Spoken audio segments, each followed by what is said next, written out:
కరీంనగర్ జిల్లా మూసాపేట మండలం వేముల గ్రామానికి చెందిన నిరుపేద ఎస్సీ మాల సామాజిక వర్గ యువతి ప్రవళికను అత్యాచారం చేసి హతమార్చిన నిందితులను ఉరిశిక్ష వేయాలని భీమ్ ఆర్మీ డిమాండ్ చేసింది. జోగులాంబ గద్వాల జిల్లా అల్లంపూర్ నియోజకవర్గంలో భీమ్ ఆర్మీ ఆధ్వర్యంలో ఈ మేరకు పత్రికా ప్రకటన విడుదల చేశారు.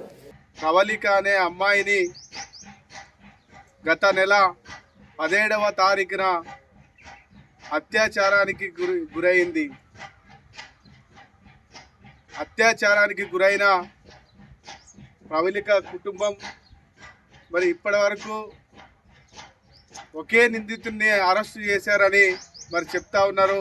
ఇందులో అత్యాచారానికి ఇంకా కొంతమంది పాల్పడ్డారని మరి కుటుంబ సభ్యులు మరి చెప్తా ఉన్నారు. ఇప్పటి వరకు పూర్తిగా దాన్ని ఇన్వెస్టిగేషన్ చేసి ఇంకా ఎంతమంది ఉన్నారో అందులో ఉన్న వాళ్ళని అందరినీ మరి గుర్తించి అరెస్టు చేసి కఠినమైన చర్యలు తీసుకోవాలని మేము భీమ్ ఆర్మీ నుండి డిమాండ్ చేస్తూ ఉన్నాం.